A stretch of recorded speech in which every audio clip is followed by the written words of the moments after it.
ンベイミンガラバーミャンマー山田でございます。今日はですね私の友人の、ミャンマーのお店に行ってみたいと思います。そこはですねミャンマーのコットンやあとはシルクを使った製品をたくさん売っててですね、彼は他にもいろんな店を商売やってるんですけども、その一つの場所に今日はお邪魔していきたいと思います。それでは行ってみましょう。Hello မင်္ဂလာပါနော်လား။မင်္ဂလာပါရမစာ။ဒီဆိုင်ကိုနည်းနည်းမြတ်ပေးပါ။ဟုတ်ကဲ့ပါ။ကျွန်တော်တို့ဆိုင်ရဲ့နာမည်ကဗီတာပါ။ဗီတာကလက်မှုပစ္စည်းတွေပေါ့နော်။ပြည်တွင်းထုတ်ကုန်ပစ္စည်းတွေပါ။ပြည်တွင်းထုတ်ကုန်ပစ္စည်းတွေကိုကျွန်တော်တို့ကဒီမှာ showroom နဲ့ဒီ display လုပ်ထားတာပေါ့နော်။ဒီမှာကြည့်လိုက်ပါဦး။တစ်ခုချင်းစီကကျွန်တော်မိတ်ဆက်ပေးရမယ်ဆိုရင်ဘယ်လိုရှိလဲဆိုတော့ဗီတာကကျွန်တော်တို့ကဝါသနာကနေပြီးတော့စပြီးတော့လုပ်ခဲ့တာ။အဲ့တော့ကြတော့ပစ္စည်းလက်ဆောင်ပစ္စည်းလေးတွေကိုကျွန်တော်တို့ကဆိုပါစို့နိုင်ငံခြားသွားခြင်းနဲ့ဆိုရင်ကျွန်တော်တို့ကမြန်မာလက်ဆောင်လေးတွေကိုပေးခြင်းတာအဲ့လိုပေးခြင်းတဲ့အချိန်ကျတော့ကျွန်တော်လိုက်ရှာရင်းနဲ့ပစ္စည်းကောင်းလေးတွေကိုတစုတစည်းနဲ့တနေရာထဲမှာရှိဖို့နဲ့မြန်မာပစ္စည်းတွေမြန်မာအရေးသွေးနဲ့မြန်မာလက်မှုလုပ်ငန်းကနေပြီးတော့ပြလို့ရတဲ့ပုံစံလေးတွေကိုကျွန်တော်တို့ကရှာရင်းနဲ့ရှာလို့မတွေ့ဘူးမတွေ့တော့ကြတော့ကဲဒါဆိုရင်တော့ကိုယ့်ဒီလိုလေးလုပ်ကြရအောင်ဆိုပြီးတော့ဝါသနာရကျွန်တော်ရဲ့အမျိုးသမီးပေါ့နော်မထူရဲ့နှစ်ယောက်ပေါင်းပြီးတော့ဒီဟာကိုစခဲ့တာဖြစ်ပါတယ်ဟုတ်အဲ့တော့ကျွန်တော်တို့ဒီနေ့ဂျပန်လိုမျိုးတဲ့ကျွန်တော် message အများကြီးရတယ်ဟုတ်အဲ့တော့မှကျတော့ကျွန်တော်လည်းအများကြီးစဉ်းစားနေတယ်ဟုတ်မြန်မာလက်ဆန်ဆိုရင်တော့ဘာစဉ်းစားရင်ကောင်းမလဲဘာဆုံးပြရင်ကောင်းမလဲဘာပေးရင်ကောင်းမလဲဆိုတာလည်းအဲ့လိုရှိတယ်ဟုတ်တယ်အဲ့လိုနဲ့ပဲကော်ဖီလာအဲ့လိုပဲရှိတယ်ဆိုတော့ဟုတ်တယ်အစားအသောက်ကကြတော့အမျိုးစုံဖြစ်တာပေါ့နော်အဲ့တော့ကျွန်တော်တို့ကအစားအသောက်ကိုတော့အဓိကမထားဘူးကျွန်တော်တို့ပစ္စည်းတွေရဲ့အမျိုးအစားတွေကတော့ချီတယ်ပေါ့နော် cotton ပေါ့အဓိကတော့ချီတယ်ပစ္စည်းတွေနဲ့အိမ်တွင်းပစ္စည်းတွေကိုကျွန်တော်တို့ကသွားတယ်လက်ဆောင်ပစ္စည်းပေါ့နော်လက်ဆောင်ပစ္စည်းကနေပြီးတော့တဖြည်းဖြည်းနဲ့ချီတယ်လုပ်ငန်းတွေကိုကျွန်တော်တို့လေ့လာကြည့်ရဲ့အချိန်မှာကြတော့မြန်မာပြည်ကထွက်တဲ့ပစ္စည်းတွေမှာကျွန်တော်တို့ဆောင်းလေးတွေရှိတယ်ပြီးတော့ကျွန်တော်ချီတယ်ပေါ့ပဝါလေးတွေရှိတယ်ပြီးတော့နောက်ထပ်ကုရှင်ကောင်းအောင်လေးတွေရှိတယ်ဒီလိုလေးတွေကနေစပြီးတဖြည်းဖြည်းနဲ့ကျွန်တော်တို့ကပေါ့နော်နယ်ပယ်တခြားနယ်ပယ်ပေါ့တဘောကကြတော့ကျွန်တော်ဒီအိမ်တွင်းသုံးဆောင်ပစ္စည်းတွေ decoration ပစ္စည်းတွေဒါတွေလည်းကျွန်တော်တို့ကလောက်လာနိုင်တယ်နောက်တစ်ခုကကြတော့ကျွန်တော်ဒီမြေပစ္စည်းလေးရှိတယ် terracotta ပေါ့နော်အဲ့တော့ဒီမြေပစ္စည်းလေးအိုးလေးတွေဆိုလဲကျွန်တော်က interior decoration အနေနဲ့လည်းသွားလို့ရတယ်အခုဆိုရင်သူတို့ကတေးသေးကြီးပေါ့နော်ကျွန်တော်တို့က design တစ်ခုကိုပြောရဲဆိုရင်ကျွန်တော်တို့ကအဲ့ကို design ကိုကျွန်တော်တို့ကပြန်စဉ်းစားတယ်ပြီးတော့ product design ကိုကျွန်တော် mock up လုပ်တာပေါ့နော်လုပ်ပြီးတော့မှကျွန်တော်ကဒီ propose လုပ်တာပေါ့နော်ဒီပစ္စည်းကိုဒီ design ကိုကြိုက်တယ်ဆိုတော့မှဒါကစားတောက်ဖို့အတွက်လားအလှထားဖို့လားဘာအတွက်သုံးပါလဲဆိုတဲ့ဟာပုံမူတည်ပြီးတော့ကျွန်တော်တို့ကဒီပစ္စည်းတွေရဲ့ design concept နဲ့ဒီ function ကိုကျွန်တော်စဉ်းစားပြီးတော့မှနောက်ဆုံး prototype ကိုเนาะနောက်ဆုံးထွက်လာပြီးတော့မှ client တွေကနေပြီးတော့ကြိုက်လားမကြိုက်ဘူးလားဒီလိုမျိုးဆုံးဖြတ်တာပေါ့เนาะဒီလိုဆိုင်ထဲမှာကြတော့ကျွန်တော်တို့ကဆိုင်ထဲမှာဆိုရင်ပစ္စည်းမျိုးစုံတင်တာဆိုရင်တော့ဒီအရင်တုန်းကပစ္စည်းတွေအကုန်လုံးကျွန်တော်တို့လုပ်ခဲ့ပူတဲ့ပစ္စည်းတွေအကုန်လုံးကိုဒီဆိုင်ထဲမှာလည်းတွေ့ရမယ်ပြီးတော့နောက်တစ်ခုကကြတော့ကျွန်တော်တို့ရုံးမှာလည်းကျွန်တော်တို့က workshop မှာလည်းကျွန်တော်တွေ့ရမယ်ဟုတ်ဒါကာတင်ကဂျန်နိုပြရတယ်ကတင်စင်းတော့လားဒီဟာကတကိုက်ကို29,500ရှိပါတယ်ဂျပန်လိုမျိုးတဲ့ဆိုရင်တော့ဈေးအရင်ပေါ်တယ်ဟုတ်တော့ပါများတယ်ဟုတ်တယ်ဘာလို့ဆိုဂျပန်မှာပဲမယ်ဆိုရင်3တင်ကျော်တယ်3တင်ကျော်တယ်3တင်ကျော်ဒါကတည်းကဒီလိုမျိုးပေါ်လာတဲ့ဟာဆိုရင်တော့6တင်ဒါကတည်းကတော့7တင်အဲ့လိုရှိရနော်ဒါနဲ့ဆိုင်နေလိုက်ပြီးမတူနော်မတူနိုင်ဘူးကျွန်တော်တို့ကဒီဟာ customize ပဲလေအကုန်လုံးကအမြင့်ကိုဘယ်လောက်ပဲမြင့်ဒီအပေါ်ထိလည်းရတယ်ကျွန်တော်တို့ကပြန်ချုပ်ပေးမှာပေါ့ဒီမှာဆိုရင်ကျွန်တော်တို့အခုထုတ်ထားတဲ့ပိတ်လိပ်တွေရှိတယ်ဒီဟာကအင်ချီလည်းချုပ်လို့ရတယ်တခြားကိုကြိုက်တာချုပ်လို့ရတယ်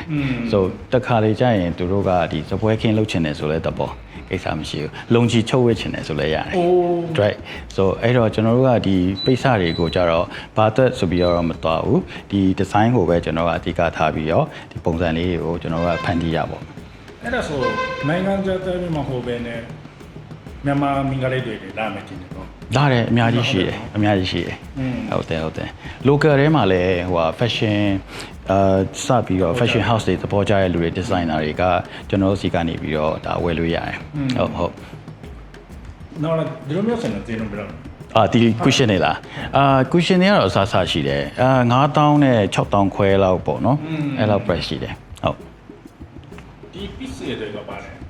ဒီဟာတွေကလာဒါကစပွဲခင်းပေါ့ table runner ပေါ့နောက်ကြတော့ blanket တွေလည်းရှိတယ်အစုံပဲဈေးနှုန်းကတော့ကျွန်တော်တို့က8000နဲ့3သိန်းခွဲကြားမှာရှိတယ်ဟုတ်တယ် size ကဘယ်လိုရှိလဲ size ကတော့ဖြန့်ကြည့်မယ်ပြန်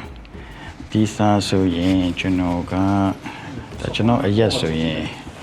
ကြည့်ဟုတ်တယ်လောက်ရှိတာပေါ့နော်ကြည့်ပဲဟုတ်နော်မမီယာအဒီကိုင်းလာဆို table လေးရတယ်ဆိုပါပဲပြပြရတယ်ဟုတ်တယ်ချိုက်တဲ့နေရာကြိုက်တဲ့နေရာမှာသုံးလို့ရတယ်ဒီလိုမျိုးအဲ့ဒါကျင်းတော့ဘယ်လိုဟုတ်တယ်ဒီအိတ်လေးတွေကလှတယ်နော်ကျွန်တော်ဒီ design လေးကဒါ simple things ကပေါ့နော်ဒါပေတာကနေပြီးတော့ပေတာရဲ့ဟိုပါပေါ့ Fender တွေပဲပေါ့နော်ပြီးတော့ကျွန်တော်ရဲ့ဒီမိတ်ဆွေတွေပေါ့မိတ်ဆွေသူပစ္စည်းလေးဆိုရင်ဒီကောင်က3သိန်းနဲ့3သိန်းခွဲကြားမှာရှိတယ် size အကတော့အမျိုးမျိုးပေါ့ပစ္စည်းကကိုလိုလားတယ်ဟုတ်တယ်ကျေးဇူးတင်ပါတယ်နော်ဒီလိုမျိုးကဘာလို့လဲဒီဟာကလားဒီဟာက silk shawl ပေါ့ဒါပိုးပဝါပေါ့ပိုးပဝါကျွန်တော်တို့2သိန်းနဲ့2သိန်းနဲ့တောင်းကြထဲမှာရှိတယ်ဒီလိုဟုတ်ဒါက cotton မဟုတ်ပဲ silk စစ်ပါဟုတ်တယ်ဟုတ်တယ်ဗျမြန်မာ silk ပဲဟုတ်တယ်မြန်မာ silk ကနာမည်ကြီးတယ်နာမည်ကြီးတယ်နာမည်ကြီး export လည်းလုပ်ကြတယ်ဟုတ်တယ် cotton မတည်ဘူးcotton ကလည်းရှိတယ်အများကြီးပဲကျွန်တော်တို့ကလေဘယ်လိုလဲဆိုတော့ကျွန်တော်တို့အရင်ဒီနှစ်အစတုန်းကလေကျွန်တော်တို့ကပြင်သစ်ကိုသွားတယ်ပြီးတော့ဂျာမနီကိုသွားတယ်သွားပြီးတော့ကျွန်တော်တို့ကဒီပစ္စည်းလေးတွေကိုပေါ့နော်exhibition လုပ်တယ်ဒီပြပွဲလုပ်တာပေါ့နော်ပြပွဲလုပ်တဲ့အချိန်မှာကျွန်တော်တို့စီကနေပြီးတော့ဒီပစ္စည်းတွေကpopular အဖြစ်ဆုံးပဲdemands များတယ်ပေါ့နော်ပြီးတော့မှာကြတဲ့သူတွေလည်းများတယ်ဟုတ်နောက်လည်းဒီ site မှာလေအဲ့ဒီလူကြိုက်များဆုံးလားလူကြိုက်များဆုံးပုံပဲဆိုဝယ်တာတော့အကုန်လုံးကတော့ဝယ်ကြရပါတော့เนาะကျွန်တော်တီးတဲ့လောက်ကတော့ table runner တွေကတော့ပို့ပြီးတော့ဝယ်ကြတယ်ဒါအဝယ်များတာပေါ့เนาะအတိကတော့ table အရှည်တွေပေါ့10ယောက်10ယောက် table တွေမှာဒီလိုမျိုးပစ္စည်းတွေကိုကျွန်တော်ရှိမှာပဲတွေ့ရတာများတာပေါ့เนาะဆိုတော့အဲ့တော့ကျတော့ဒီပစ္စည်းတွေကိုကျွန်တော်အယောင်အဆုံးပဲဟုတ်ပြီအဲ့ဒါဆိုနှစ်ခုတော့မေးမယ်နော်ဟုတ်မေးပါဗျဟုတ်အခုဆိုရင်ဒီဇိုင်းလာတာကဘာလိုမျိုးများတယ်မြန်မာလားဂျပန်လားဖိလစ်ပင်ရောအဲ့လိုဟုတ်ကဲ့နိုင်ငံခြားသားတွေပုံများတယ်နိုင်ငံခြားသားတွေထဲမှာဂျပန်ကအများဆုံးပဲလို့ပြောရမယ်European အနေနဲ့ရှိတယ်ပေါ့နော်အဓိကသူတို့ကလုပ်ချင်တဲ့product တွေကလက်ဆောင်ပေးဖို့လက်ဆောင်ပေါ့မြန်မာလက်ဆောင်တွေအတွက်လာဝယ်ကြတာများတယ်နောက်တစ်ခုကဘာလဲဆိုတော့ဒီပေါ့တန်တမန်တွေပေါ့နော်သူတို့တွေကဒီမှာနေကြတဲ့အိမ်မှာအလှဆင်မို့ဆိုပြီးတော့လာကြည့်ပြီးဝယ်ကြတာများတာပေါ့နော်ဟုတ်ကဲ့ဂျပန်လိုမျိုးများတယ်ဒါပေမဲ့ကျွန်တော်ကပထမဆုံးရောက်တယ်ကျွန်တော်မိတ်ဆွေတငယ်ချင်းဖြစ်တယ်တနေ့ရှိပြီဒါပေမဲ့မလာဖြစ်ဘူးဒါပထမဆုံးပဲဟုတ်တယ်ပြီးတော့ဒီဆိုင်ကရလာတယ်ပြီးတော့ပို့ပြီးတော့နိုင်ငံခြားသားတွေကတပိုးချတော့မယ်တင်တယ်ဒီမှာကျတော့တန်တောက်မှရှိတယ်ဒီမြို့တွေမှာရှိတယ်ဆိုတော့ဟုတ်ကဲ့အဲ့ဒါကြောင့်အာနာဂါရီနောက်ပိုင်းကျတော့ဘာလို့ပို့ရှိတယ်ဆိုတာကိုနည်းနည်းသိချင်လို့လေကျွန်တော်တို့ကဒီနှစ်ထဲမှာပေါ့နော်future plan လို့ပြောရရင်တော့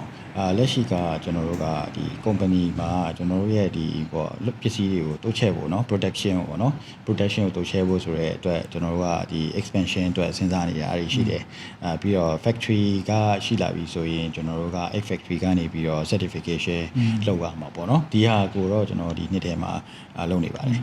နောက်တစ်ခုကကြတော့ကျွန်တော်တို့ကဒီ Europe ပဲဖြစ်ဖြစ်တခြားကဘာကနေပြီးတော့exhibition တွေပေါ့နော်exhibition တွေကိုလည်းကျွန်တော် join ဖို့လုပ်နေပါတယ် ဟိုအဲ့တော့ကျတော့ပုံမှန်အားဖြင့်ကတော့ကျွန်တော်တို့ဒီမြန်မာ product တွေကိုကဘာကတည်အောင်မြန်မာနိုင်ငံမှာလာရှိနေတဲ့ဧည့်သည်တွေကအတင်မကပဲနဲ့တခြားကဘာတကွမ်းမှာရှိနေတဲ့သူတွေကိုကျွန်တော်တို့ကရောက်အောင်လို့တွားပြီးတော့ပို့တာပြီးတော့တင်ဆက်နေတဲ့အစီအစဉ်တွေတော့လာအောင်ပါပေါ့ဟုတ် ကျွန်တော်တို့မြန်မာပစ္စည်းတွေကိုထိစေခြင်းတယ်ပို့ပြီးတော့ဒါပေမဲ့အတိကတကူပြောမယ်ဆိုရင်တော့ quality control ကနည်းနည်းကတယ်နော်မြန်မာမှာကျတော့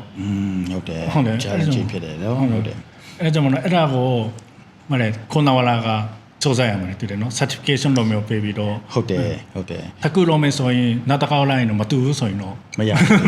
အဓိကဂျပန်တွေကိုကျွန်တော်တို့ကရောင်းရမယ် client ဆိုပါဆိုဂျပန် standard ကကျွန်တော်သိတယ်လေကျွန်တော်ကဂျပန် company မှာကျွန်တော်10နှစ်လောက်လုပ်ခဲ့တယ်လေ